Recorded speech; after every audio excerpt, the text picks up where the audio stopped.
Hey, come on in. Pull up a seat. I said pull up a seat. Me, you, and the Duff Bucket are going to talk about this here book, Beneath the Pale Sky by Philip Fracassi.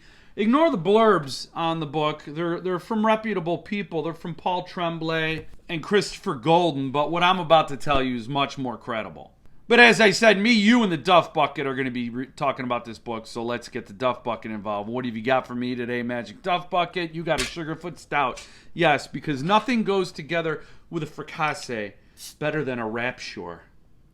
Rapture Brewing. Boom, commercial for Rapture right there. It's a bona fide testimonial. Boom. Jeff Ward Glass. It's not required, but it's recommended. Oh, this one's got a little fight. This one's got a little fight to it. A little spiciness. So what you should know right off the bat is I don't prefer short fiction. I'm a clingy, needy reader. I want to get familiar with people, and I don't want them to go out of my life that fast. I like a bigger story, one that can go in many different directions, but I want a one solid long journey. That said, Philip Fracassi's collection, Beneath the Pale Sky, is definitely making me change my mind about that. There's 8 stories in here. They're short stories. It's a collection. You know, that's what it is. But there's enough in each story to unpack and deliver something that feels like a longer experience. It's like one of those cartoons where there's a tent and you go inside the tent and it's a palace. I don't know. Do you watch cartoons where you live? I don't know what year it is you're watching this. But the ideas are bigger, the characters are believable, and the twists are unexpected. The theme, there's a definite theme here, and that is in each of the stories, they tied together, at least for me, this is how Beef Daddy digested it. Humans are small. There are huge forces involved in the universe, some of which may be cosmic, that put humans in their place, knock them down that food chain a little bit, get them to think, man, we aren't so formidable. We're actually kind of fragile. This world can buck us like a bronco, throw us off, knock us around. And the way Fracassi slips the super into the natural will make you question the world around you once you close the book. You'll look at weather patterns a little different maybe. Those are the themes I got in Beneath the Pale Sky. I'm going to go through this, and I'm going to tell you story by story what I thought of each installment. First up was Harvest. It was one hell of an open. It easily could have been a longer story. Probably not as... It probably wouldn't have packed as much of a punch had it been a longer story. But there was so much more to it that I felt like I was just scratching the surface. It did have notes of Green Mile, too, if you're a fan of Stephen King's Green Mile. And there are a couple of stories in here that reminded me of King. I think if you like King, if you like Clive Barker, there are, in Lovecraft even, definitely got that cosmic old gods vibe. The Wheel is a great story. That's a second one in there, all on its own. You could read it as, wow, this is just something that happened to the people involved. But there's a subtext there, and I don't know if people are going to pick up on it. I don't want to ruin anything. But I loved the subtext of the idea of a wheel as being a continuum of a beginning and ending of things coming together and coming around. See if what you think if you read it. You could watch this review later and say, I get it. Or you could DM me, I don't know, at jeff@thejeffword.fun if you want me to spoil it. But I don't want to spoil. I don't do spoilers. But I like the subtext of this story. It really struck me more than the other stories. Now, Soda Jerk was a quick, brutal read. I probably liked it more because I read Commodore. Soda Jerk takes place in the same town of Sabbath as Commodore, and both stories complement one another. Very cool. I asked Philip Fracassi, pretty much begged him, to do a Sabbath novel or a Sabbath collection of short stories. Stephen King has Dairy. Josh Malerman has Goblin.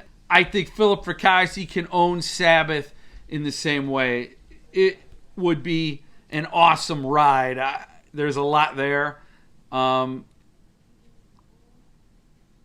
Let's just say that. There's a lot there. So Soda Jerk and Commodore, I think, need to be read together. You can get more out of each story if you've read the other one. So that's a note to you. The next story, Symphony, includes a vision of hell that feels straight out of a Guillermo del Toro depiction. Like another story later on in this collection, the line between reality and fantasy, or reality and dimensionality, blurs a lot in this story to great effect. The next story is a word I can't pronounce, so I'm just going to show it for a second. A two shoes? A two shoes? A two shoes? I don't know. You can't possibly predict where this story is going, but you'll burn the pages to get there. I think this story was the quickest page turner out of all of the other stories. Some of these stories are very surreal, introspective, a deeper examination. This gets to be more of a page turner, more of a thriller, horror story. Still with that humans are a small cosmic element to it. The next story is either id or ID. I think it's id, as in id, ego, and superego. Philip Fracassi can tell me I'm wrong. This is manic. This story felt closest to Don't Let Them Get You Down in some ways, but in a more manic, hyper gleeful, crazy way. It not in a way that triggered my anxiety like Don't Let Them Get You Down did. That was super triggering. Go check my review of that one out if you want to see what I'm getting at in that one. But in this one, it was more horrific, supernatural, or surreal. It was not didn't touch that same wire. But damn, crazy. But this is probably the one story in the collection I'd have to read again. I don't know if I quite got it. There was some stuff that happened and how it tapered out and how it ended that maybe kind of lost me. So I'd like to read it again just to maybe get a deeper read on it or rule some things out. That's all I'm going to say. It's a lot of fun. Really enjoyed reading it. Fragile Dreams. Reality is slippery and man is small yet again. This had notes of Gerald's game, the same sort of claustrophobia and going within to get without. Pretty nutty. Lots of great stuff, a lot of great detail in this story that really ramps up the horror and the tension. Totally dug it. And then finally, Death, My Old Friend. This story was a twist ending on the whole collection if you keep it in context. If you read the story in isolation, it's very cool. It's almost bittersweet, almost heartwarming. If you could say that. I think you could say that. I felt that way. It did tug. It did tug a little bit. Maybe quite a bit upon reflection. It subverts a lot of the other things that happened in the other stories in the collection in some ways. I'll let you make that call. I don't like to tell you how to digest your stories. I don't like to be told how to digest my stories. And the best thing about this collection is that Philip Fracassi doesn't tell you how to digest the stories. He doesn't insult the reader. He puts the things in there. There's probably a lot of stuff I missed in these stories. But I will say, not since Night Shift or Skeleton Crew have I loved a collection as much. But Philip Fracassi brought it with this with this collection, Beneath the Pale Sky. I have Behold the Void on deck, and I have changed my mind to some extent about short fiction. Definitely in Philip Fracassi's capable hands. My favorite story in the collection? That's a toss-up between id and Fragile Dreams.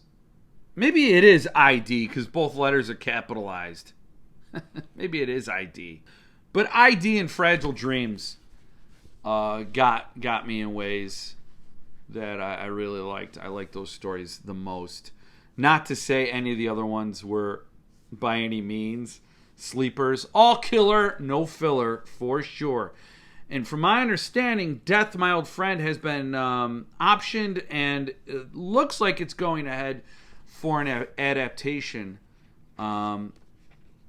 for film by J.J. Abrams, no less. So, going places. Another thing is, if you could buy this direct from Philip Fracassi, I'd encourage you to do so. Go to Amazon, wherever you got to go to get a copy. But for now, you can also get a copy from Thunderstorm Books.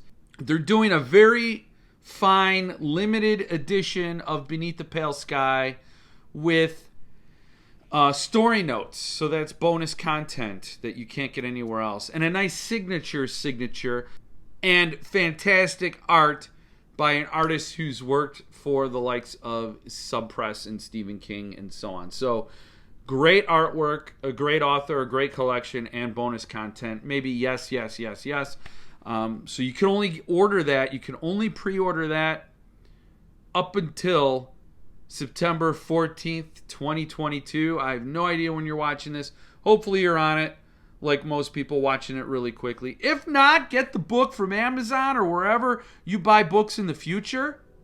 I give this book 4.5 stars, and it's a collection. So that, for me, is one hell of an endorsement. So don't miss out on the Thunderstorm, and if you do, don't miss out on this collection no matter what. Gotta get it. Got to get it. Great stuff. Fracassi's a go-to author for me. Longer stuff, shorter stuff. The guy has an ability to get in you, in your skin, under your skin, behind your eyes, in your brain, through the wrinkles, up your spine. I'm going to leave it there. In your ears, in your soul, in your heart, in your intestines. I feel like I'm gesticulating a lot in this video. Like I'm going to conjure something with my hand gestures. I didn't mean that. I didn't plan it. I don't like it. But I'm going to leave it because I recorded this. It's done. My review of Beneath the Pale Sky is over. 4.5 stars. That's my opinion. Man, get it yourself and have your own opinion. You can have your own opinion. That's okay. So whether you're a short fiction fan or a long fiction fan, Fracassi's your guy. And until next time, have a book, have a beer, and stay frosty.